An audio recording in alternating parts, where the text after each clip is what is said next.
2:01, let's call the meeting to order. We'll have a roll call.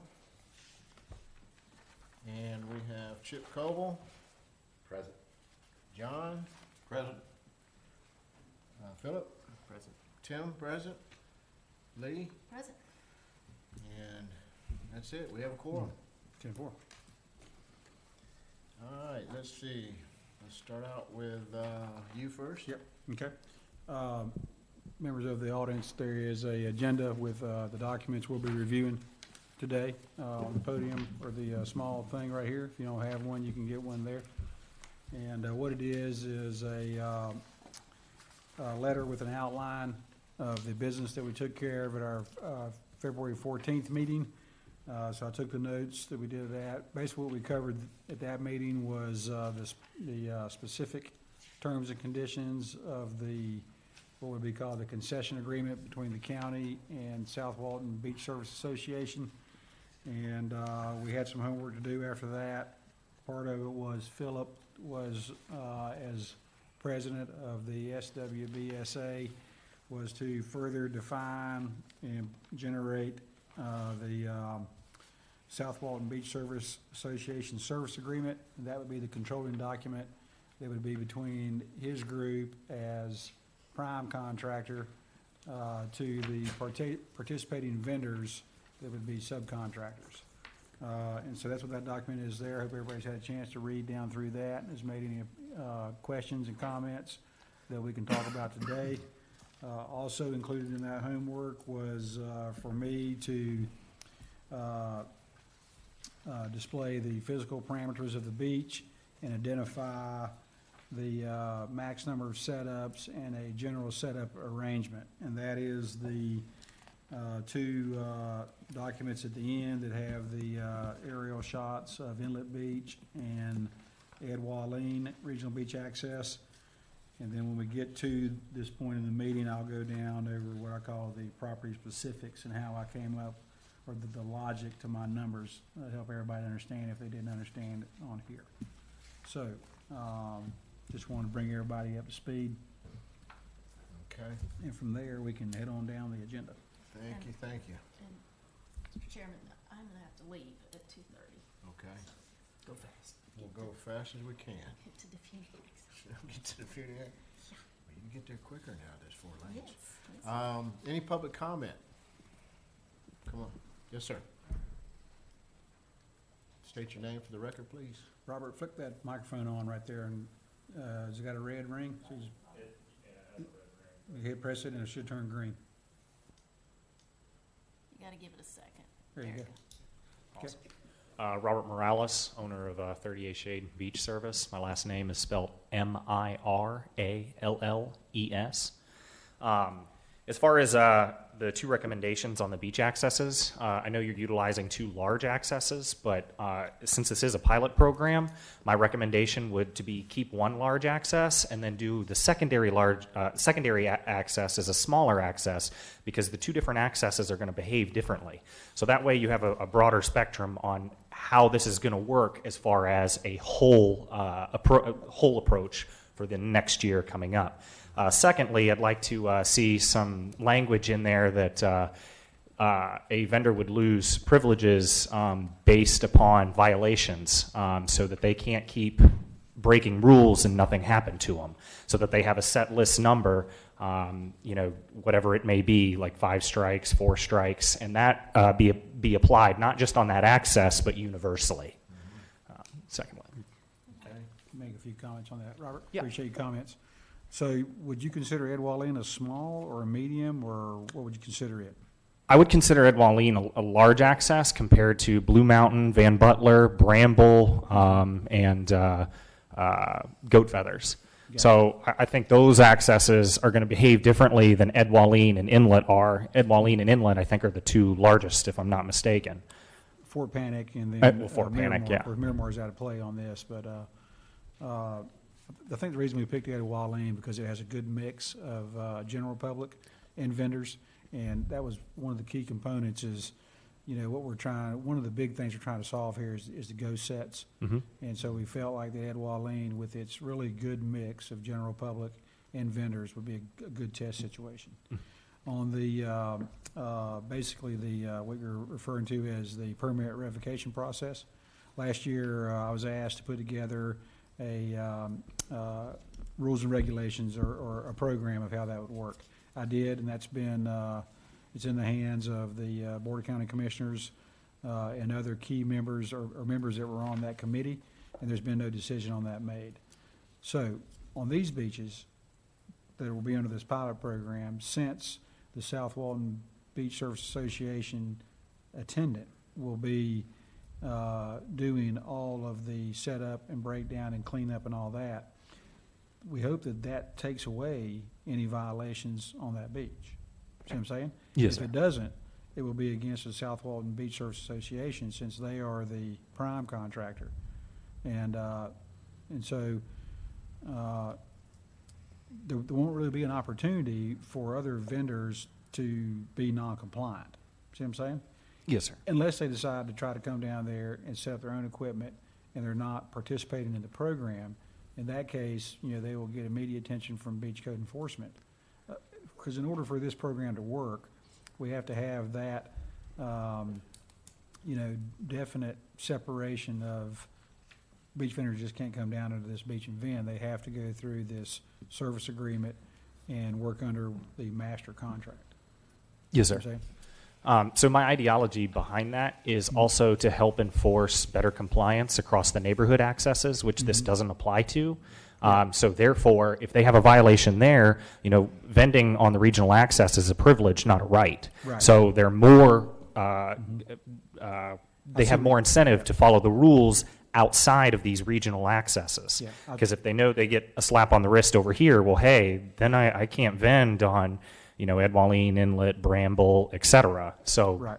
that's my thought And process Brian, behind I that. had that on my notes as well. One, the enforcement, you answered it. If they put up their own equipment, it's a code violation, it's not gonna be up to Philip to. Right. It's gonna be code. And two, to your exact point, if you have a bad acting person elsewhere, why should they enjoy the privilege? Yeah, of okay, so vending? I think those two things are addressed, but one key component is that permit revocation process that hasn't been approved. I've asked for the committee members and the Board of County Commissioners to, let's bring this back into play. Last year, I'm not sure why it stalled, but it did. Once you get into a permit revocation process, you get into a lot of questions. I'll be glad to share that with anybody that would like to look at it. It's already public record as far as the document I produced. But like I say, with that, then it would work the way you're talking about. If they're acting up on other beaches, because part of the beach service agreement, it says that they have to be a current permitted Walton County beach vendor. And so obviously, if your permit is revoked, then you couldn't do that. But that takes that permit revocation process, it needs to be solidified or codified. Got it. Okay. Thank you. Appreciate the comments. Thank you. Thank you, Robert. Good comment. Okay. Got more public? Any more public? Oh, Bob? State your name for the record, please. Bob Brook, B-R-O-O-K-E. Just a thought on the last speaker's comments. It would seem to me that enforcement is something that would have to be enacted as part of the legislation or whatever the Board of County Commissioners use to implement the contractual agreement with the Beach Services Association. Not something that would go in the contract, since I don't think Mr. Poundstone wants to have his people trying to do enforcement. Right, it's understood that this program would be inserted into the Chapter 22, and it would be under the 2260 section. I don't know exactly how Sydney would enumerate it. Yeah, But no, it she's would not be here. that, and so being part of the whole 2260, it would already automatically be under the code enforcement jurisdiction. But if it requires any special enforcement activities, perhaps the contract should say that the beach agent should notify code enforcement immediately if anyone who's not authorized to I think vend it's- on the beach does I think that. since But we have described how the program will work and who has the exclusive right, it becomes very similar to a specific place permitted vendor, in a sense, as in South Walton Beach Service Association. And so we would enforce it the same way we would do on anybody else that has a specific place permit. if another vendor tries a vendor, they notify us, and we come down, and then they're outside of the code or they're non-compliant, and we take the appropriate action on them.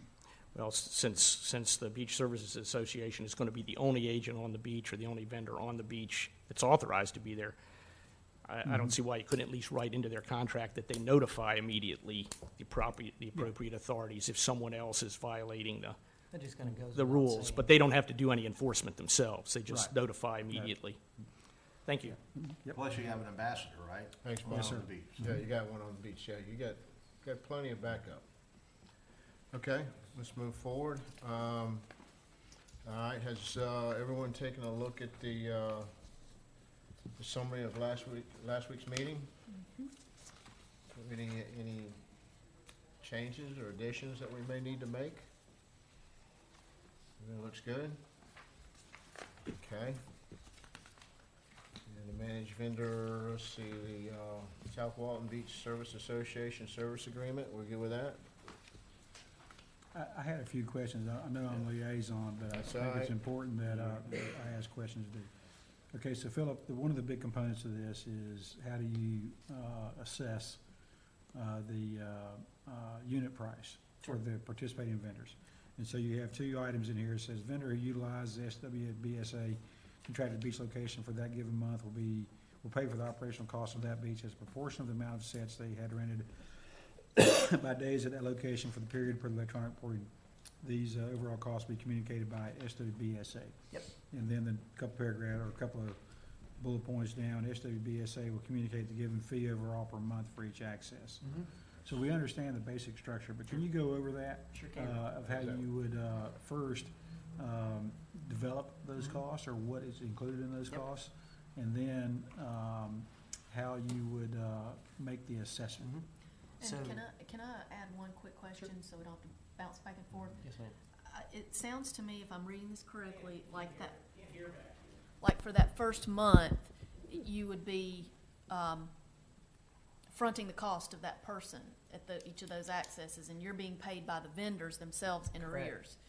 So I'd have a question about that too. Is Sure. that doable and realistic? And We have no choice. So the three various companies that are actually participating in the board, we've already agreed that we're just going to loan the association money to get through the first month.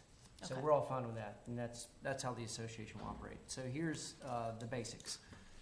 The cost to run Ed Walleen will be different than the cost to run Inlet Beach, because let's just say Inlet Beach has an average of 70 sets right now, and Ed Walleen has 40. I'm making up numbers, but you get the point. We would then need to say, okay, Ed Walleen, for the most part, can have one person there all day. And during peak summer, they need to have a helper setting up and breakdown, so that's X cost. Whereas Inlet, okay, 2 people need to be there all day, and there might need to be another person there setting up, so then there's Y cost. Now, you also have to add into that, we have liability insurance, we have workers' comp, we have payroll services, we have to pay our ADP fee, you have this. We create, essentially like we're creating a business, and we say it's gonna cost, I'm just making up a random number, but let's just say between X beaches, it's gonna cost $100,000, okay? We would then say, okay, well, how much do we allocate to this beach? How much do we allocate to this beach? Let's say one is 70 and the other's 30. Or 60-40 is probably more like it. 60 and 40. Once we have that 60-40 broken out, we would say, when is most of the usage on that beach? June, July, obviously. Second would be a May and an August. Okay, then you got April, and then you got March below that, and then September's pretty slow, so that's below that. So you're trying to proportionalize it based on how busy that beach is. Here's the reason why.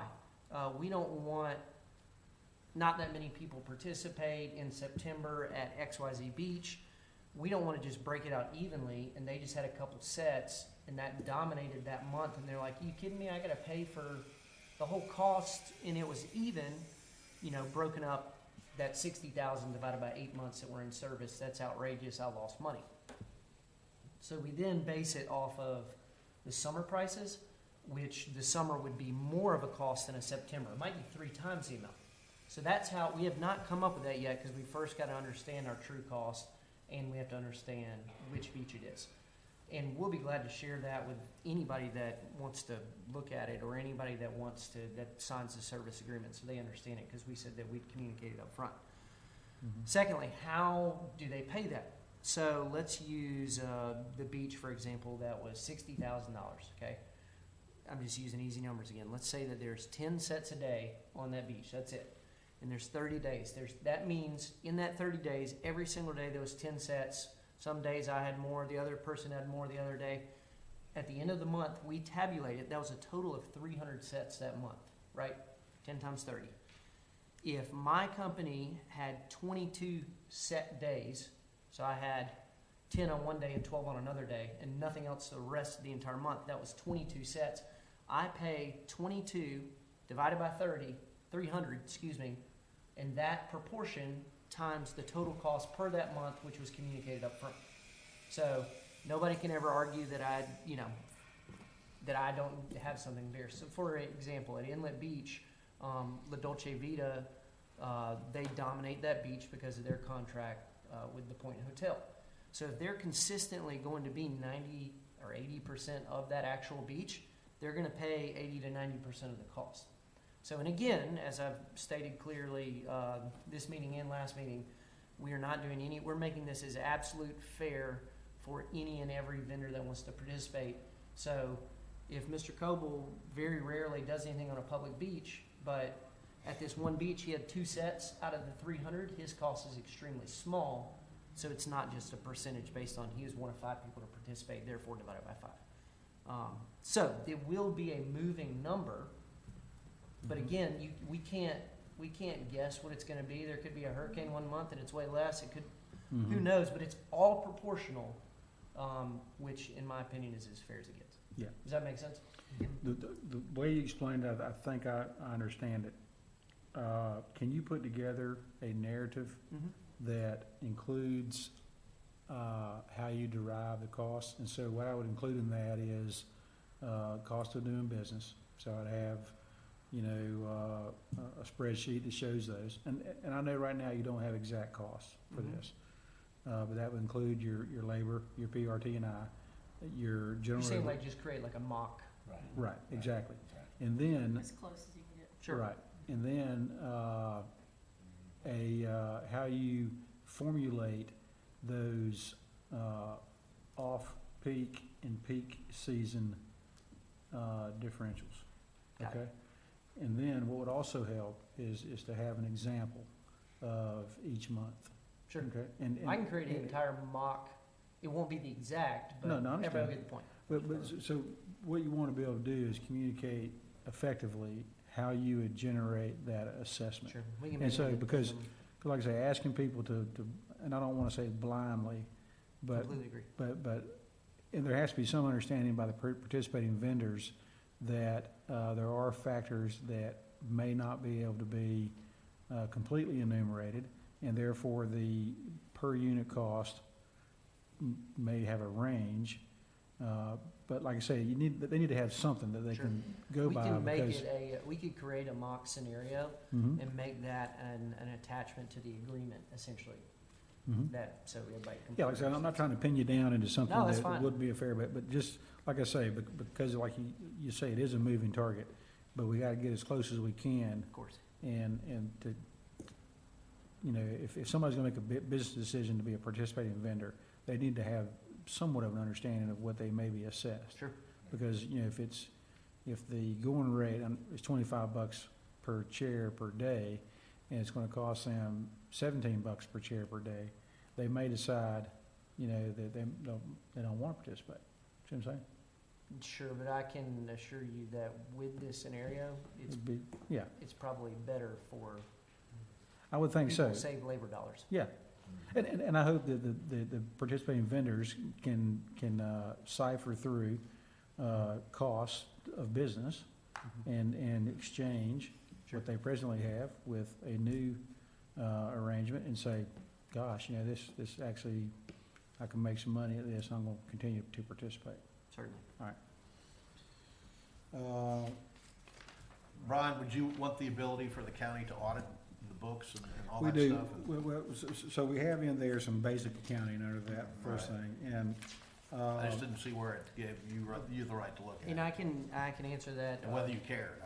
Real quick, for anybody that does participate in this, all of the monthly breakdowns will be public information to the individuals who did this, as well as to the county. So Yeah. if company X says, no, this is bogus, there's no way that I had the majority, I had 62% of the sets, we'll say, well, here's the sheet that no one has the ability to edit. Once you as the company submit your form, it goes into that spreadsheet, and that's where it came from. It's not that we added or took anything away.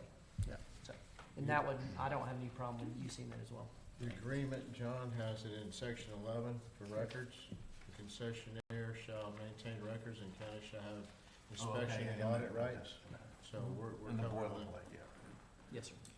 Robert, you have a point, question, or? State your name. Robert Morales, owner of 38 Shade, last name Miralles. I believe the format that you're looking for is whenever you buy stock, if you approach the vendor association as like the other vendors are shareholders of a stock, every time you get a quarterly dividend payment and end of the year financials, you have a complete breakdown of income, losses on, if you have like a diversified equity fund. So I think if you use that same format and apply it to the South Walton Beach Chair Association, and the county is merely a shareholder, X vendor is a shareholder, and then those financials are completely transparent to the rest of the county and vendors. Okay, good idea. Thank you. Okay. Cool. Okay, I didn't have any other questions or comments about the service agreement. okay. Does it say anywhere about the vendors, will they still pay, the individual vendors still pay the fee per what's already in the code? To Oh, the really? Yes, county? yeah, because they have to To be be a a permitted permitted. vendor. Right, Good right, idea, okay. yeah. Because most of these vendors will be doing business in other areas of the beach besides this area. Two more, if that's okay. No, go ahead, shoot. If all goes well this spring, would the intent be to expand, or is it just the whole pilot program for the year? It's my understanding that this will be a pilot program for this year, and expansion would be considered for next 2020 vending season. And my goal too, as I've stated for 2020, I would like this, if we had a successful year and then we came back to this committee later and changed a few things going into 2020, that this is at every regional access in 2020, as well as I believe we can come up with a system for neighborhood accesses, where you may not have somebody that is sitting on that one tiny access, but somebody can cover that 300 yards, where they see somebody come 300 yards down this way, that way, then I think it makes financial sense. And again, all the things that people are talking about, what Robert mentioned with citations and all of that goes away because there's always somebody somewhere to watch it and to fix it. And that's on every piece of beach. So now whether it's private beach, neighborhood beach, or regional beach, there's an accountable human being at every location. Yep. So that's my I like long-term that. intent and goal. I've always had concerns about the neighborhood accesses not being Yeah. included, so. Neighborhood beach access has some other complications that are in the code right now that have to be fixed before it can work effectively. One of them being paragraph D8. But to answer your ultimate question is, yes, it is considered to be expandable at other regional beach accesses next year, not during the summer. We need to have the complete vending season to see, how it works operationally, how it works to solve the problems that we started with, and also to make sure that it makes financial sense for the participating vendors and the master, the prime contractor.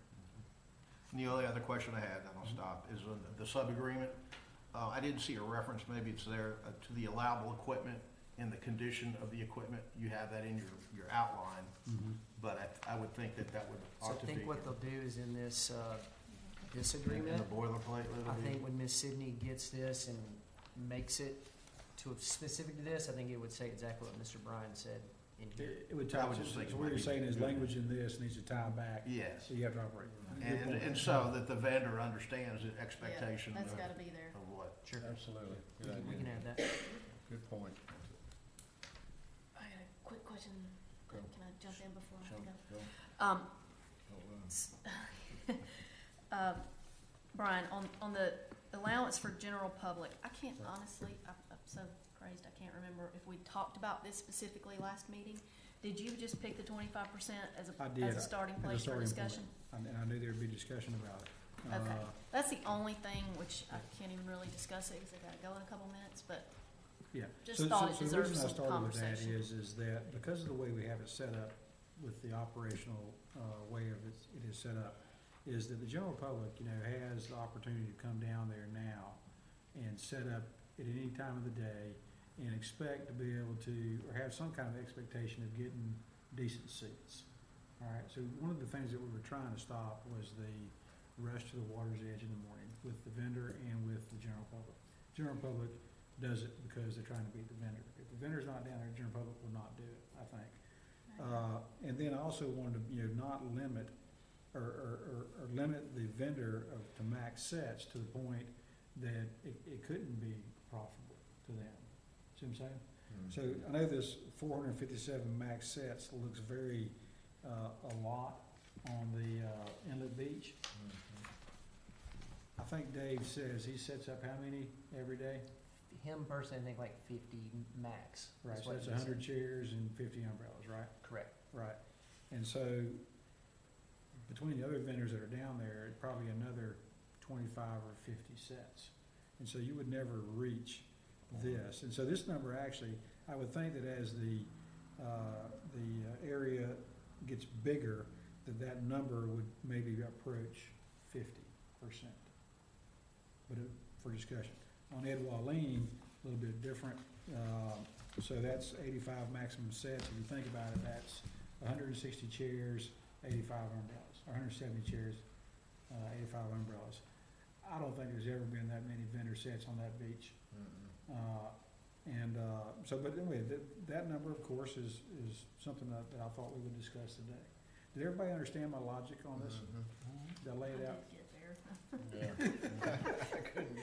When I looked at it, when I was, it wasn't midnight. And so basically what I did is, this came from a revenue generation study I did, and so I gridded it out and then did a matrix on daily price rate and then daily occupancy rate. And so I just used that as a starting point. And so basically I just gridded it out, put in access aisles of certain width, the distance in between them, and that could all be massaged around. You know, what it would do is ultimately change the number of sets, max number of sets, because it really is just a grid. And then by adjusting that daily occupancy rate, it would, you know, I would assume that it would hover somewhere between 60 and 80 sets if you changed its rate. The understanding is that the vendor is probably not going to have the opportunity to set up that many number of sets anyway. See what I'm saying? One is that beach historically hasn't generated that type of vending business. Two is that you're also going to be limited by the amount of general public that comes down there and sets up. You know, saturation point, in other words. Did you get the depth as 100 and you used 85? Are you doing that 15-foot Right. clear zone? Mm-hmm. You take that off the top? Yeah. Okay. Well, we gotta consider too, we're gonna be removing the umbrellas, the tents. So, No, not necessarily. To be determined. That's Well, not- so they haven't been voted on yet, but if the tents will be put on the top third, I think that will automatically start eliminating them. Because, I want them gone.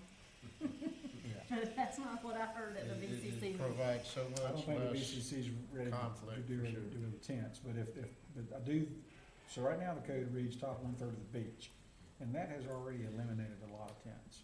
Right. And then, so when people, you know, will slowly understand that if I'm gonna use a tent and I want it somewhere else, I'm not gonna be able to go to these beaches. And plus, also think about this, Beach Ambassador there, keeping people from setting up tents where they're not supposed to. That's our biggest problem, is to get people to move a tent. and then also the beach vendor who has some authority to help manage that beach, keeping people in have a good day. See ya. Oh, Yeah, okay, I just wanna make sure on that. Robert?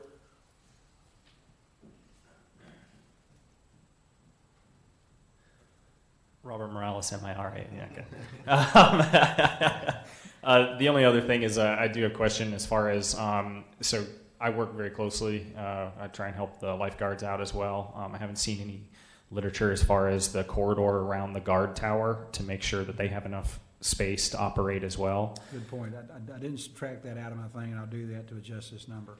Awesome, because so I'm right next to Ed Wallin, which I'm happy to see this go next to me. I have no qualms about it.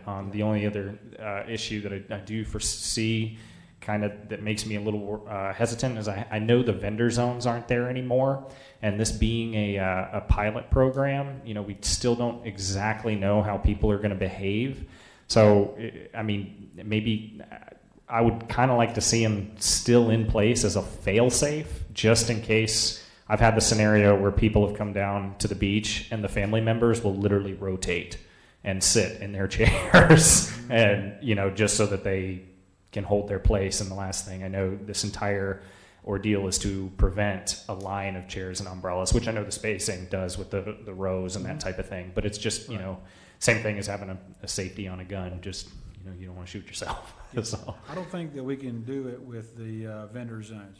The vendor zones served a purpose, but they create other problems. I'd like for the vendor zones to go away in lieu of a standard setup procedure that includes access aisles. Cool. And distance in between. We'll include the lifeguard towers. It'll probably what it'll do is increase the width of one of these aisles by about 2 feet. So it won't adjust that max number much, but I'll include it. Okay, awesome. I'll amend these maps, in other words. Sweet. Appreciate it. Thanks, Rob. All right. Let's move on. Any other questions or suggestions? John, you good? Chip, you good? All right, Philip? You got another general public comment? Any comments from the Bob?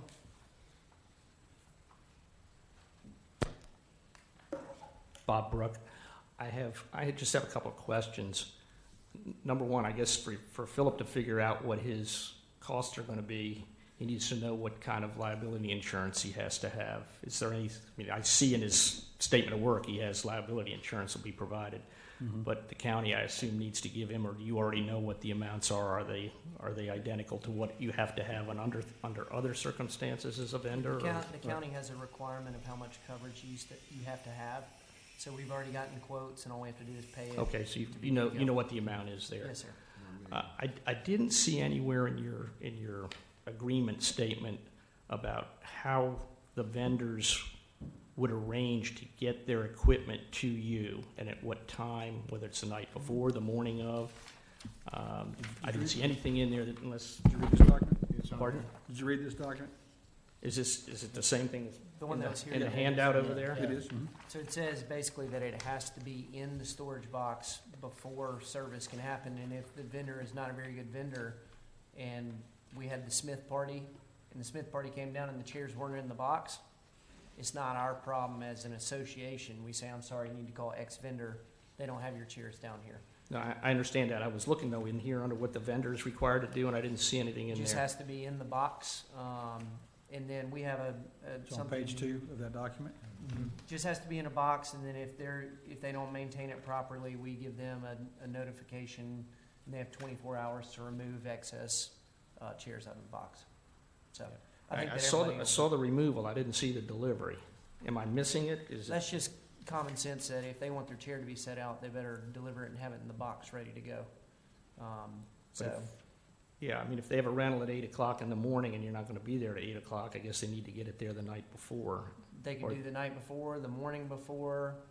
They're the one that's motivated to get it into that box, because if it's not and their customer comes down, they're going to get a bad review and somebody's going to demand a refund. And So do they have independent access to the box, or can they only get it through your agent there? we're working those details out right now, so we're figuring that out. Okay, because it But seems the- like once you get to The attendant your, will be there by 7:30 in the morning, and he'll stay there, until 6 probably, so.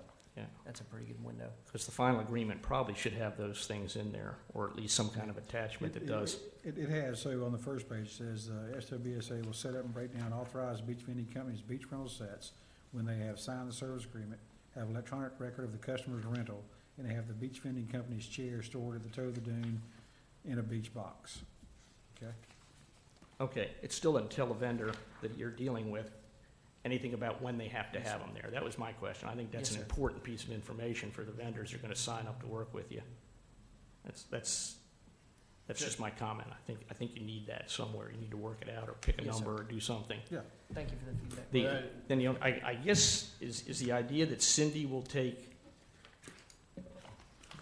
this list of things Yep. and the agreement language that I presume Philip has provided and merge those into contractual language with the Correct. the So, wills replaced as shalls and all of the different So legitimate we- contracting language that needs to be. so our last meeting, she provided us with a draft document of the, what we call the general terms and conditions, which are the basic, if I may, boilerplate contractual agreement terms and conditions. And then these would be specific, and they would be slid Yeah, into this is that the statement of document. work, Right. presumably. Do what? This is the statement of work, essentially, Exactly. with the What I call- boilerplate wrapped what I call around it. Specific just- terms and conditions of an agreement. Usually, contracts usually say shall instead of will. And That's there'll the be some more. she'll applying put in- obligation. Yeah, she'll put in some more tying language, some of the stuff we've taken notes on today, and some that I'm sure she will see that will make it tie together. And then, so that'll be that agreement, the master agreement between, the county and the SWBSA, all right? And then there also, the accompanying, piece of, or document will be a new code section that talks about this. Like it talks about delivery vendors and it talks about specific place vendors. It'll have a new section that says managed vendor program. And it will reference, it'll have basic language about it, reference the contract agreement, and therefore it's codified. But it will be very similar language to what's under the specific place permitted vendor section right now. A few different words. But it'll have that same language so it will protect the contract or the contractual arrangement between the county and SWBSA. Yeah, I assume whether it's data or rental records or whatever, or deliverables, they'll be in some part of the contract that Yeah. requires deliverables be provided to the county from the Right. association. One of the things, the county's main interest in this is helping to, create a beach environment that is fair and equitable to all that come to the beach. We're not interested in compensation. We're Sure, interested understand. in managing a vendor program. Yeah, I'm just interested in the contractual agreement. Yeah, like I say, like I say, this all goes to Sydney tomorrow, and it'll probably take her a few days. We have the public hearing scheduled for the 28th, which is not the same day as the BCC meeting. It's 2 days afterwards, and it's after the Planning Commission meeting in this room at 10 o'clock or shortly thereafter. And at that time, actually a week before that, I guess we're running out of time. It may be just a few days before that, this will be included in the agenda, the whole thing.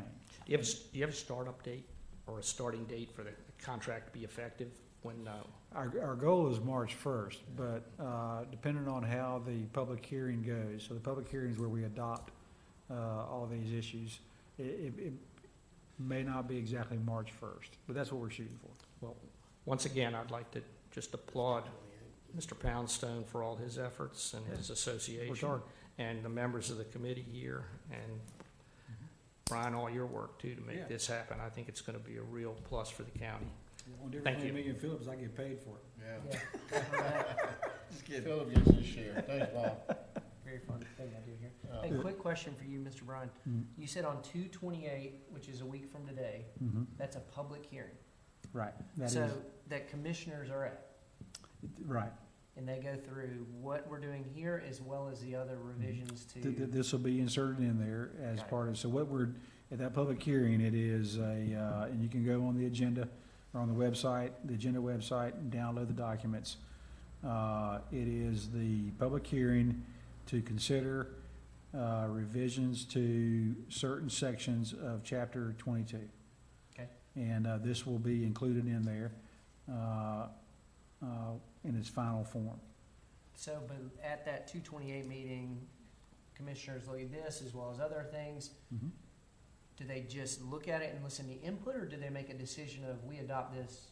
Okay, Right here. so they have the ability to pick and choose which sections that are up for consideration. There may be some more discussion about this, that they may say, we like all this. However, and depending on the input at that meeting, they may say, we like it and we're ready to move forward with it. Looks like the committee and Sydney, our legal department, has done their job. City, y'all guys make it happen. Or they may say,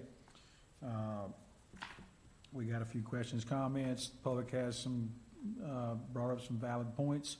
We would like to not consider this today, and we will reschedule another public hearing in the near Got it. future to So consider. it's not necessarily that the adoption goes at a BCC regular meeting. It can be adopted at the 228. If they liked everything the way it was, they could vote, and they all vote, and everything's done. Correct. Got it.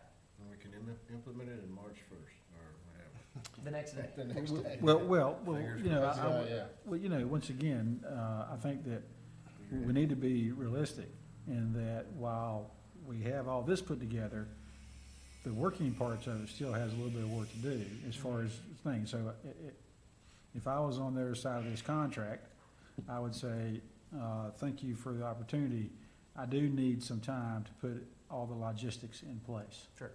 And so I think realistically, April 1st is probably a better time to start the contract agreement.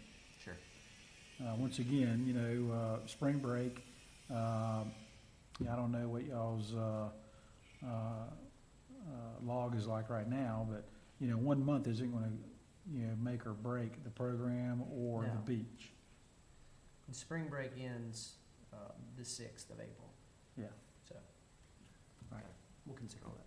So what we need to have for that, for the commissioners is this agreement or exhibit to attach to this with a narrative, Right. with the procedure, and that should be it. Right. And that's what gets presented to them at this 228 public hearing. Correct. Prior to, actually, so they have time to review it. Got it. And then at the public hearing, you know, so the agendas are put out, you know, typically on a regular BCC meeting, they're put out the Thursday before the meeting, so Thursday before the Tuesday. And this one, you know, we're a little slack on time. We'll make these minor note changes we talked about here today. Philip will generate that narrative that explains in better detail the unit price assessment. And then we'll bundle all that together, give it to Sydney, let her make her few changes. She'll distribute that all back to us. And we'll need to review quickly and then by email, make comment of, looks good, or this may need some tweaking. And as to Bob and Robert's points on that procedures, I was thinking with the tenant or whoever's supposed to provide the setups to make sure when, you know, so if it's a new, say a new vendor comes in, that vendor knows what the procedures are. If you have a customer coming in the next morning, you bring your setups the night before, something Yeah, like that. so you just need to add a little bit more language to your service agreement that gives those definite time slots. And you have it basically here, you just Yeah, need you to add got- to your outline. Yeah, it's pretty thorough right here, but that would be just that keeps them from getting, you know, or anybody getting confused. And it covers his butt too. It covers his, Yep. yeah. All right, so let's do this, we'll get maybe these changes, we'll redistribute this information tomorrow. I don't know how quick you can put together that narrative, but if it's Monday morning, that'll probably be okay. And then everybody, if they take a look at it, it'll be fairly close to the final form we've talked about today. And just make any comments or whatever, so we can give it our blessing, and we'll do that by email. Okay. Okay. Sounds good. All right, any other comments from the public? One quick thought that I hadn't heard discussed is the county, I guess the county needs to notify all of the other vendors that this is going into place on those two locations. Right, and we will, by our typical mass email notice, So we have a system where we notify all the permitted vendors of any code changes or any policy changes or anything. Yeah. Then I had one last statement. When we put together our initial, we went through it last week and we said which locations, are we standing by the recommendation that inlet number 1, Ed Walline number 2, and that we as a committee recommend doing 1, but if you wanted to do more, we'd be open to that, or are we just saying 2 and here's the 2? That's the way I took our last meeting, is that we had a first recommendation and a second recommendation. Our overall committee attitude was that we'd like to do 1, Okay. but we We're on can the do same 2. page. Cool. And let the BCC make that decision. So Yes, sir. yes, it'll go forward as that. And I've got all the notes from those meetings. When I get up and get opportunity to talk, I will express those. Perfect. And ideally, I think 2, because 1 is more public, Mhm. private, and 1's more public or more vacation. I think that's a good mix, Mhm. like you were saying before, because we've got a lot of those mixes. In those Yeah. 8 regional beach Yeah, access. so there's, like I said, I think the general attitude we had last week was we recommend doing 1. Mhm. But if it takes 2 to make the pilot program, That's a be in a really- form that it can accurately be assessed, we can do 2. Okay. Okay? All right, we're on the same page. All right, any other suggestions, ideas, or questions from the board? All right, none from the public? Yes, ma'am? You bet. Come on up. State your name. Trisha Goff, Goff. I work with Brian at Beach Code Enforcement. One of the complaints that we receive a lot, especially at inlet area, is parking. Are we going to designate a loading, unloading for those vendors dropping off their equipment? Or like designate an area or a space? That's a good idea. We'll create a service space down there that is for vendor, the South Walton Beach Service Association. Thanks, Tricia. Perfect. All right, if there's no other comments from the public and none from the board, we ask for a motion to adjourn. Motion. Second? Second. I'll second. John, second. Meeting adjourned. Thank you. Thanks, guys. Thanks, fellas. Good job.